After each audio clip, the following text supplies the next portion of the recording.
निलेश चव्हाणला थोड्याच वेळात कोर्टात हजर करणार. वैष्णवीच्या कुटुंबियांना धमकावल्याप्रकरणी चव्हाण बावधन पोलिसांच्या ताब्यात.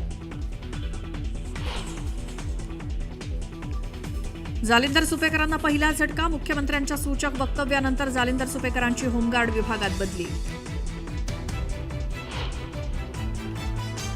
छत्रपती संभाजीनगरमधल्या दरोड्याप्रकरणी पोलिसांची कारवाई. लड्ढांच्या घरावरती पाळत ठेवून माहिती देणाऱ्या देविदास शिंदेला पोलिसांकडून अटक. बीडच्या आहेर वडगावात जुन्या भांडणातून तरुणाला मारहाण. मारहाणीचा व्हिडिओ काढण्याचा जाब विचारत केली मारहाण. पोलिसात गुन्हा दाखल, मात्र आरोपी अद्याप मोकाट.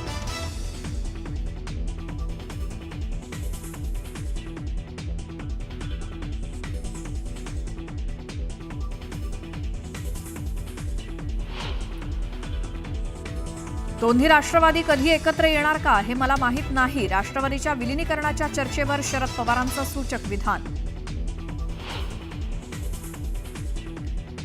पश्चिम रेल्वेवर 36 तासांचा जम्बो ब्लॉक. आज दुपारी 2 वाजल्यापासून सोमवारी पहाटे 1 वाजेपर्यंत असणार ब्लॉक. कांदिवली यार्डमधील एलिव्हेटेड बुकिंग ऑफिस हटवण्याच्या कामामुळे निर्णय. अमरावतीच्या कौंडण्यपुरातील माता रुक्मिणी मातेच्या पालखीचं दुपारी पंढरपुराकडे प्रस्थान. 33 दिवसांचा पायी प्रवास करत पोहोचणार पंढरपुरात. इंडिगो एअरलाइन्सच्या कर्मचाऱ्यांना वर्षातून 2दा वेतनवाढ देण्याचा निर्णय. देशभरातील 26,000 कर्मचाऱ्यांना होणार फायदा. व्यवस्थापन समितीच्या बैठकीत निर्णय. आयपीएलच्या एलिमिनेटर सामन्यात दमदार विजय मिळवत मुंबई इंडियन्सची क्वालिफायर 2 मध्ये धडक. रविवारी पंजाब किंग्स सोबत भिडणार.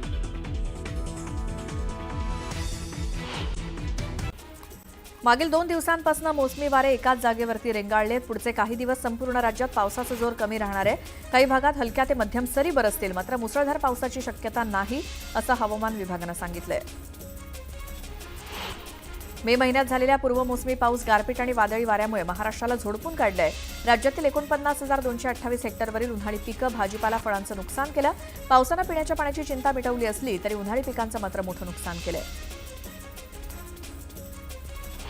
महाराष्ट्र राज्य रस्ते विकास महामंडळाकडून सुरू असलेल्या विविध रस्ते विकास कामांचा वेग वाढवा, तसंच मुंबई नाशिक महामार्गावरील शक्य तेवढी कामं पावसाळ्यापूर्वी पूर्ण करावीत, असे निर्देश उपमुख्यमंत्री एकनाथ शिंदेंनी दिलेत. तसंच नाशिक महामार्गावरील वाहतूक सुरळीत व्हायला हवी, असं शिंदेंनी अधिकाऱ्यांना बजावलं. इवे ट्रान्स प्रायव्हेट लिमिटेड कंपनीकडून 5,000 इलेक्ट्रिक बसेस भाडेतत्वावरती घेण्याबाबत करार करण्यात आलाय. प्रवाशांना या बसेसच्या माध्यमातून सुविधा मिळण्यासाठी नवीन वेळापत्रकानुसार महाराष्ट्र राज्य मार्ग परिवहन महामंडळाला ई बसचा पुरवठा करावा, असे निर्देश परिवहन मंत्री प्रताप सरनाईक यांनी दिले.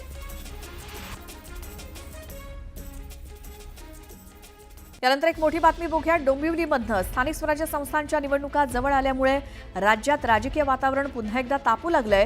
त्यातच निवडणुकीपूर्वी ठाकरे बंधू एकत्र येण्याची चर्चा रंगलेली असताना ठाकरेंचे दोन्ही पक्ष म्हणजेच मनसे आणि उद्धव ठाकरे यांची सेना एकत्र दिसण्याची शक्यता आहे.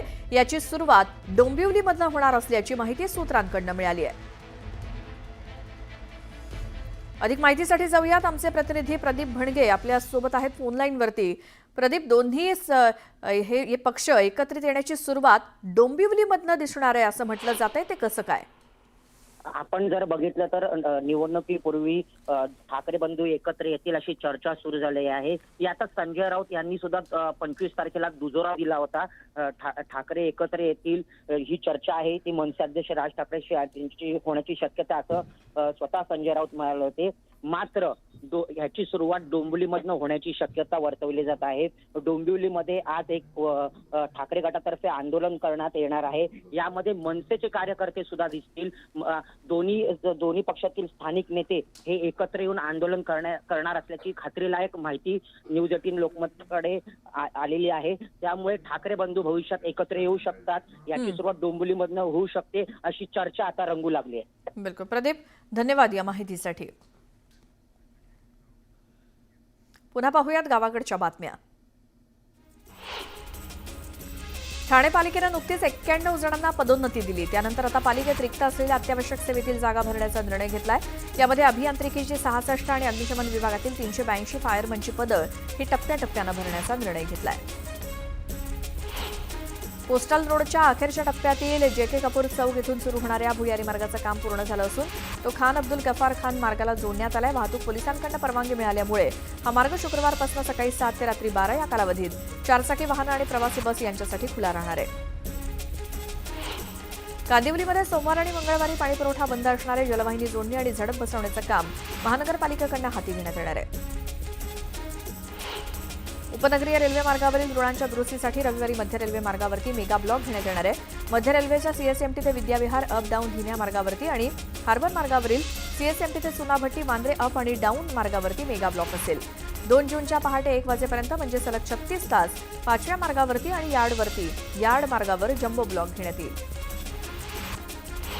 पश्चिम रेल्वेच्या कांदिवली यार्डमधील इलेव्हेटेड बुकिंग ऑफिस हटवण्याचं काम सुरू आहे. या कामासाठी आज दुपारी 2 वाजल्यापासून ते 2 जूनच्या पहाटे 1 वाजेपर्यंत 36 तास 5व्या मार्गावरती आणि यार्ड मार्गावरती जम्बो ब्लॉक घेण्यात येणार आहे. या कालावधीसाठी उपनगरीय मेल आणि एक्सप्रेस गाड्या जलद मार्गावरून वळवण्यात येणार आहेत. इंडिगो एअरलाइन्सच्या देशभरातील सुमारे 26,000 कर्मचाऱ्यांना वर्षातनं 2 वेळा वेतनवाढ देण्याचा निर्णय कंपनीनं घेतलाय. कंपनीच्या व्यवस्थापन समितीच्या वरिष्ठ अधिकाऱ्यांशी झालेल्या बैठकीत हा निर्णय घेण्यात आल्याचं भाजपचे कार्यकारी अध्यक्ष रवींद्र चव्हाण यांनी सांगितलं. शिधापत्रिकेवरील नाव योग्य असल्याची खात्री करण्यासाठी ई-केवायसीसाठी राज्य सरकारनं 31 मार्चची मुदत दिली होती. ही मुदत आता 31 मे रोजी संपणार असून आतापर्यंत राज्यात 77% जणांचे ई-केवायसी पूर्ण झालंय. त्यामुळे उर्वरित सुमारे 23% ग्राहकांना 31 मे नंतर पुन्हा मुदतवाढ देण्यात येईल का असा सवाल उपस्थित होतोय. सरत्या वर्षात भारताचा आर्थिक विकास मंदावल्याचं समोर आलं. जानेवारी ते मार्च या तिमाहीत देशाचा आर्थिक विकास दर 7.4% मंदावलाय. त्यामुळे 2024-25 मध्ये देशाचा विकास दर 6.5% खाली आलाय. गेल्या 4 वर्षांचा विचार केल्यास हा नीचांकी दर आहे. म्हाडाच्या जमिनीवरील बेकायदेशीर होर्डिंग प्राधिकरणाच्या रडारवरती आलेत. म्हाडाकडनं लवकरच संबंधित जाहिरात एजन्सीला अभय योजनेअंतर्गत होर्डिंग नियमित करून घेण्यासाठी नोटिसा धाडल्या जाणार आहेत. दिलेल्या मुदतीत जाहिरात एजन्सीनं थकीत पैसे आणि दंडाची रक्कम भरून होर्डिंग नियमित न केल्यास बेकायदेशीर होर्डिंगवरती हातोडा पडणार आहे. मुंबईमध्ये ऑटो रिक्षा आणि टॅक्सीचं रिकॅलिब्रेशन नसल्यास उद्यापासून दंड आकारण्यात येणार आहे. उद्यापासून ऑटो रिक्षा टॅक्सीला दर दिवशी 50 रुपये याप्रमाणे दंड आकारला जाईल. मीरा भाईंदर ते गायमुख उन्नत आणि भुयारी मार्ग प्रकल्पासाठी काढलेल्या 2 निविदा रद्द करण्याची नामुष्की मुंबई महानगर प्रदेश विकास प्राधिकरणावरती ओढावली आहे. सर्वोच्च न्यायालयानं नव्यानं निविदा प्रक्रिया राबवणार की सुरू असलेल्या निविदेला स्थगिती देऊ असा इशारा दिला होता. त्यानंतर हा निर्णय घेण्यात आलाय.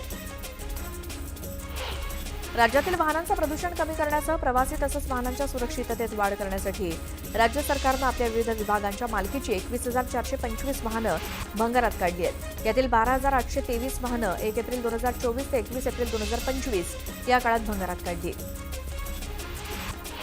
मुंबईतील जे सुपर स्पेशालिटी रुग्णालयाचं बांधकाम डिसेंबर महिन्यात पूर्ण होणार असून सुपर स्पेशालिटी विभागासाठी 272 कोटींचा निधी मंजूर केलाय. विशेष म्हणजे हा निधी आशियाई विकास बँकेच्या प्रकल्पातून उपलब्ध झालाय. देशाचा परकीय चलन साठा 23 मे रोजी संपलेल्या आठवड्यात $6.99 अब्ज डॉलरनी वाढून $692.72 अब्ज डॉलरवरती पोहोचल्याची माहिती रिझर्व्ह बँकेनं शुक्रवारी दिली. 16 मे रोजी संपलेल्या आठवड्यात एकूण परकीय चलन साठा $4.89 अब्ज डॉलरनं घटून $685.73 अब्ज डॉलरवरती आला होता. मुंबईमध्ये सोमवारी झालेल्या पहिल्याच पावसात नालेसफाईचे महापालिकेचे दावे वाहून गेले. नालेसफाईची कामं पूर्ण करण्यासाठी शनिवारी 31 मे रोजी डेडलाईन असताना सुद्धा आतापर्यंत मोठ्या नाल्यांची 91% आणि छोट्या नाल्यांची 64% सफाई झाली आहे. यंदा मुंबईमध्ये मोसमी पाऊस लवकरच दाखल झाला असला तरी मुंबईकरांना उकाडा सहन करावा लागतोय. मुंबईकर शुक्रवारी सुद्धा घामाच्या धारांनी हैराण झाले होते.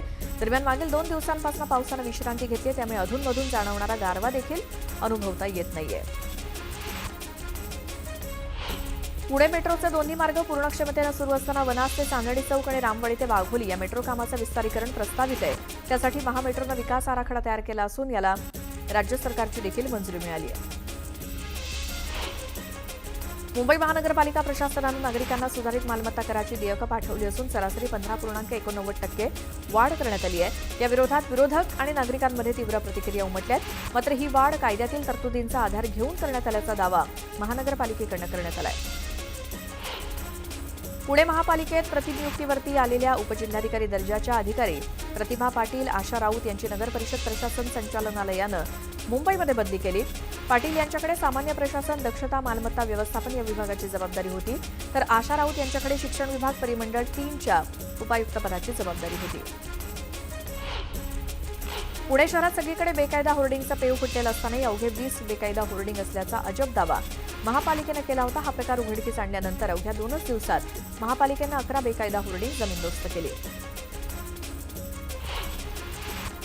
संजय गांधी राष्ट्रीय उद्यानाच्या हद्दीतील पुनर्वसन रखडलेल्या 18,000 कुटुंबांना आता मुंबईबाहेर ठाणे जिल्ह्यात हलवण्याच्या हालचाली सुरू आहेत. याला इथल्या नागरिकांनी विरोध केलाय. जनता दल, सेक्युलर पक्ष आणि मूलभूत अधिकार संघर्ष समितीनं निश्चित केलेल्या मरोळ मरोशीतील जागेतच पुनर्वसन करावं अशी मागणी करण्यात आली आहे. 2 प्रश्नपत्रिकांची काठिण्य पातळी सारखी नसते असं स्पष्ट करत वैद्यकीय पदव्युत्तर पदवी अभ्यासक्रमाच्या प्रवेशाकरता 2 सत्रामध्ये नीट पीजी ही सामायिक प्रवेश परीक्षा घेण्याचा निर्णय मनमानी ठरवत सर्वोच्च न्यायालयानं रद्द केला. परिणामी देशभर एकाच वेळी एकाच प्रश्नपत्रिकेच्या आधारे होणाऱ्या नीट पीजी या लेखी परीक्षेच्या आधारे MD-MS वैद्यकीयच्या पदव्युत्तर पदवी अभ्यासक्रमांचे प्रवेश होणार आहेत. 11वी प्रवेश संकेतस्थळाला लागलेल्या तांत्रिक अडचणीचं ग्रहण 5व्या दिवशी काही अंशी कमी झाले. अनेक समस्यांनी 4 दिवस त्रस्त असलेल्या विद्यार्थ्यांना शुक्रवारी काहीसा दिलासा मिळाला. त्यामुळे विभागीय शिक्षण उपसंचालक कार्यालयामधील मदत कक्षामध्ये गर्दी ओसरल्याचं दिसलं. ITI ऑनलाईन प्रवेशाला विद्यार्थ्यांचा चांगला प्रतिसाद मिळत असून मागील 15 दिवसात सुमारे 99,494 विद्यार्थ्यांनी अर्ज केलेत. यापैकी 87,312 विद्यार्थ्यांनी शुल्क भरून आपले अर्ज निश्चित केलेत. 35,128 विद्यार्थ्यांनी पसंतीक्रम भरले. इयत्ता 10वी-12वीच्या परीक्षेत विशेष प्रावीण्याचं यश संपादन करणाऱ्या अनुसूचित जमाती प्रवर्गातील विद्यार्थ्यांना प्रोत्साहन देण्यासाठी आदिवासी विकास विभागाकडून राघोजी भांगरे गुणगौरव योजना राबवण्यात येते. त्या अंतर्गत 10वी-12वीच्या यशवंतांचा प्रकल्प, कार्यालय, अप्पर आयुक्त आणि राज्यस्तरावरती सन्मान केला जाणार आहे. अनुसूचित जमातीच्या संबंधित विद्यार्थ्यांना 5,000 ते 30,000 रुपयांपर्यंत रोख बक्षीस दिलं जाणार आहे. अवकाळी पाऊस, अतिवृष्टीनं आणि पुरानं हैराण झालेल्या किंवा नुकसान झालेल्या शेती पिकांच्या नुकसान भरपाईच्या रकमेत राज्य सरकारनं कपात केली आहे. आता 3 ऐवजी 2 हेक्टरपर्यंत मदत देण्याचा निर्णय घेण्यात आलाय. बाजारात कांद्याची 3.5 लाख क्विंटलची आवक झाली. नाशिक जिल्ह्यामध्ये उन्हाळ कांद्याची सर्वाधिक म्हणजेच 1,65,000ची आवक झाली. सोलापुरात लाल कांद्याला सरासरी 1100 रुपये तर लासलगाव बाजारात उन्हाळ कांद्याला 1400 रुपयांचा दर मिळाला.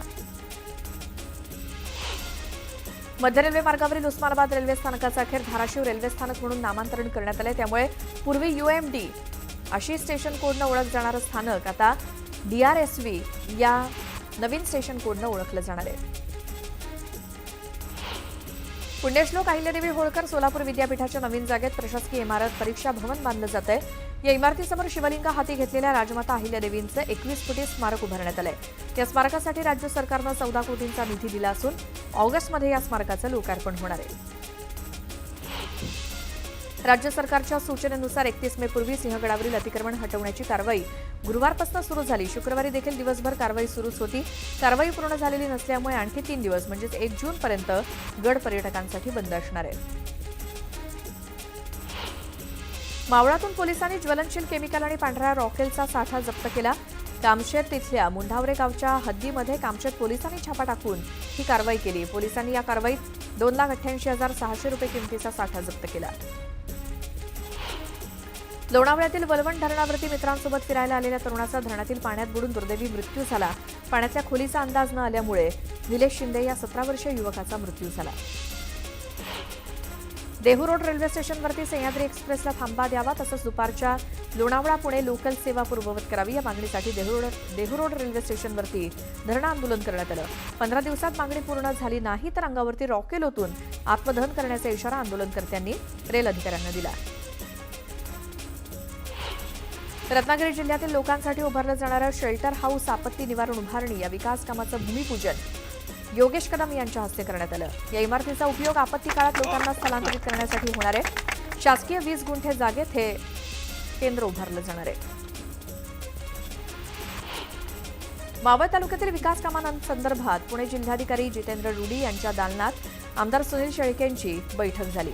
दरम्यान प्रलंबित असलेल्या लोणावळा भांगरवाडी पूल, अनुकंपा तत्वावरील कामगारांच्या नोकऱ्या, भाजी मंडई, घरकुल योजना यासोबतच इतर योजनांवरती चर्चा झाली. बीड तालुक्यातील आहेरवडगाव इथून आणखी एक मारहाणीचा व्हिडिओ समोर आलाय. मारहाणीचा व्हिडिओ का काढलास असा जाब विचारत कृष्णा रोहिटे या तरुणाला मारहाण झाली. दरम्यान आरोपी विरोधात गुन्हा दाखल झालाय, मात्र आरोपी अद्याप फरार आहे. अलिबागमध्ये जादूटोण्याच्या नावाखाली फसवणूक झाली आहे. जादूटोणा आणि देवदेवस्कीच्या नावाखाली लाखोंची फसवणूक करण्यात आली. या प्रकरणी चौघांविरोधात गुन्हा दाखल करून त्यांना अटक करण्यात आली असून पोलीस कोठडीत ठेवण्याचे आदेश न्यायालयानं दिले. माळेगाव साखर कारखान्याच्या निवडणुकीमध्ये अर्ज माघारी घेण्याच्या प्रक्रियेत आजवर ब वर्ग संस्था मतदारसंघातील 13 उमेदवारांनी आपले अर्ज मागे घेतलेत. या प्रक्रियेत मात्र संस्था मतदारसंघातून उमेदवारी जाहीर केलेले उपमुख्यमंत्री अजित पवार यांचा अर्ज कायम राहणार असल्याचं राष्ट्रवादी काँग्रेस पक्षाच्या वतीनं स्पष्ट करण्यात आलं. गेली किमान 3 आणि कमाल 5 वर्ष लोकप्रतिनिधींच्या प्रतीक्षेत असलेल्या स्थानिक स्वराज्य संस्थांच्या निवडणुका 2017च्या प्रभाग रचनेनुसार करण्याचा राज्य सरकारचा मानस आहे. मात्र या निवडणुकांसाठी तब्बल 1 लाख ईव्हीएम यंत्रांची आवश्यकता असल्यामुळे या निवडणुका 2 टप्प्यात होण्याची शक्यता आहे.